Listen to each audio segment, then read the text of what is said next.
G'day everyone, if you do any kind of DIY around the house or craft where you need to sand flat things, this week's training print from Point Nemo will come in real handy. It's a block of plastic. It seems like a really hard sell, but it's actually got some really nice little features, so let's print. Printing is as easy as it gets considering it's 2 blocks and a knob. The only tricky part is to make sure that you've got your tolerances worked out for the knob to fit nicely. I've got a link to last week's video in the description that has a tip about a specific slicer adjustment if you need help there. There's actually a good reason to print this model from the designer Point Nemo. If you're like me and you tend to rip up your large sheets of sandpaper, I end up with little pieces everywhere, which is fine for small or tight spots or curves, but not good for your sandpaper drawer or your organization.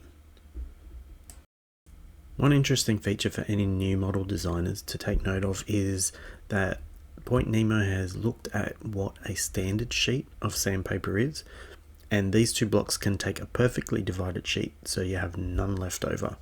A large block uses 1/4 of a sheet, the smaller one uses 1/6 of a sheet, so a standard sheet makes 6 of the small, 4 of the large, or 3 of the small and 2 of the large. These blocks clamp down on the paper, so you don't have to worry about any of that. You've probably seen these at your local hardware store. I've always thought they'd be a good idea to buy, but the price couldn't really be justified. These work out less than $1 each. One thing suggested in the model description is to add some cork or rubber to the bottom, and I've got some of this stick-on foam tape that sticks like to a blanket, so I'm going to use 2 strips of that, which should soften the sanding a little bit. In your case you might want the hard flat surface, so it'll depend on your requirements. I'm going to leave the small one without the padding. Another nice feature for new model designers is the fillet on the base of the thread that's coming up. Printing in this orientation means that the layer lines are going straight across. I know from my own models that this adds surprising amount of strength for the small amount of plastic that you add, so something to think about when you're modeling. I have a cork block that I normally use for large flat sanding, and if I can't use that, then I normally use just a block of scrap wood.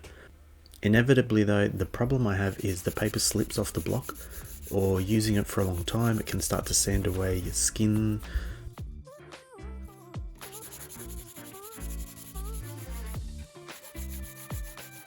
Great thing with this too, the blocks don't need plugging in, and the battery life is great. You could sand your whole house on a single charge.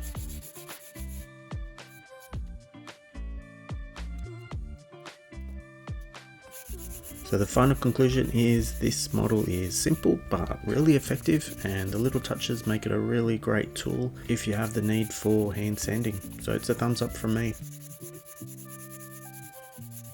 That's it for another week. If you like this and you want to see more, don't forget to subscribe so you don't miss next week's Top Training Print.